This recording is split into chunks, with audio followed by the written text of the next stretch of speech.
Now, tomorrow, the Intelligence Committee in the Senate is going to have their next open hearing on the Russian attack and the issue of whether there were American Confederates who helped the Russians in that attack. The committee will take testimony tomorrow on other countries in Europe that have dealt with Russian attacks on their elections and how it's affected those countries, how those countries have responded. It's a slightly unsettling thing. When you think about how other countries, how they've responded, it's slightly unsettling that the response so far to the attack on us, at least by our executive branch, the response is basically limited to top White House officials securing the services of private defense counsel. That's pretty much the only thing they're doing to respond.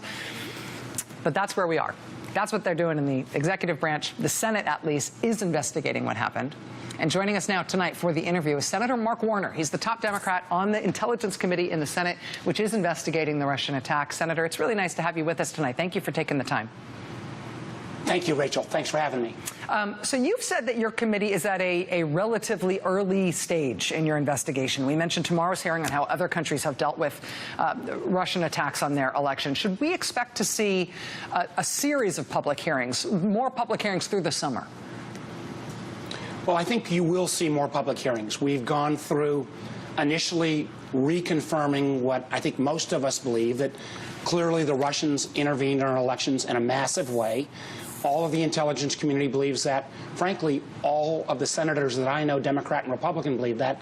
The one official in Washington that still says it's a witch hunt or a hoax or whatever term he uses, depending on the day, seems to be the president. We've shown that 21 states had their election systems attempted to be hacked into. We're trying to make sure those 21 states are fully revealed. Only 2 states have gone public, Illinois and Arizona. We think the country is not made safer by keeping that information secret. And obviously, I wish we were further along in terms of talking to some of the Trump affiliates and associates, some who you've talked about tonight.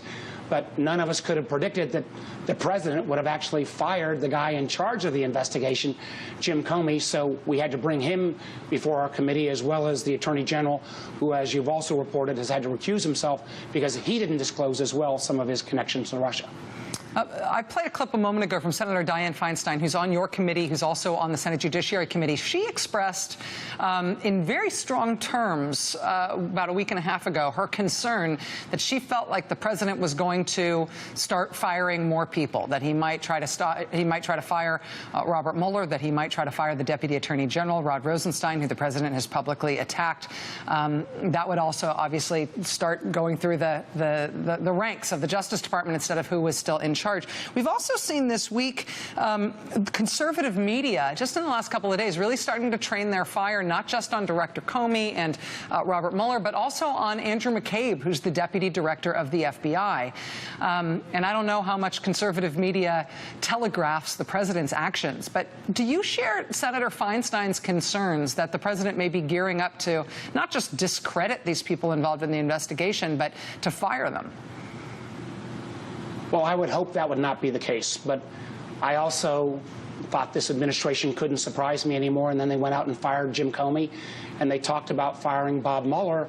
Bob Mueller, who uniformly, Democrats and Republicans alike, when he was named special counsel, got rave reviews. And I think Special Counsel Mueller is going about this in a methodical, appropriate way, and my hope would be the Deputy Attorney General, Rod Rosenstein, who has said that he would not fire Mueller unless we're going to see a repeat of a Saturday night massacre type Watergate approach.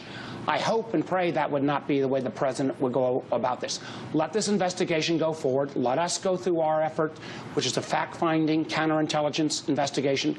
Let Special Counsel Mueller go. He has a different standard, a criminal standard.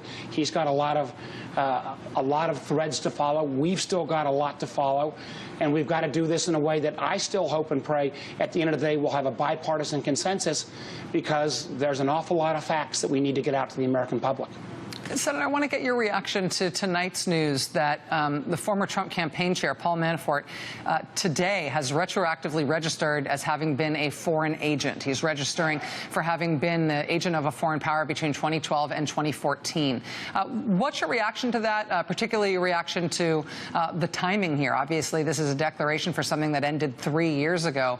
Why now? Well, great question. It's why we have got a request for documents. We've received the first round of documents from Mr. Manafort. I think we're going to ask for more. But there does seem to be a pattern here, whether it's Paul Manafort not disclosing ties to a Ukrainian government that was very close to Vladimir Putin, or Michael Flynn not disclosing ties to the Turkish affiliates or perhaps others.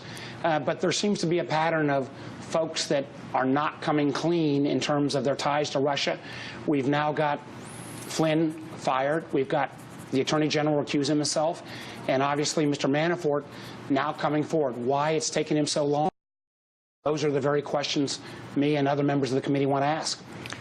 Senator, I want to ask you a question about the way your investigation works, and I don't mean to cast aspersions in the way I'm asking this. I'm actually asking out of a position of complete ignorance on this subject. So don't hate me for asking it this way. Rachel, you saying complete ignorance and you in the same sentence, I'm not sure I'm going to fully buy that, or your audience is going to buy that. But fire away.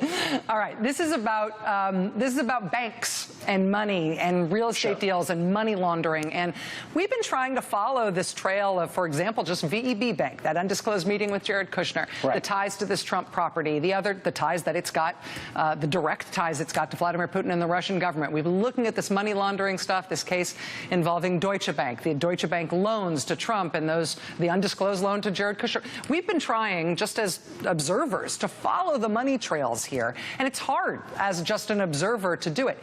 Is your committee staffed in such a way that you've got the kind of expertise, the kind of professional staff that you need to be able to follow those very complicated money trails?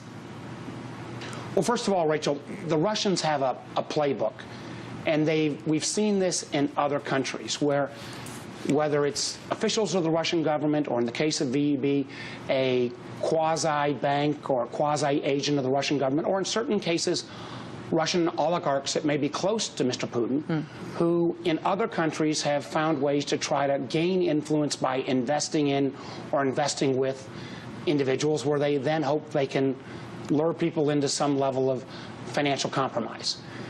We've got questions in terms of some of the individuals affiliated with Mr. Trump, and we've made requests to the Treasury Department, who has responsibility.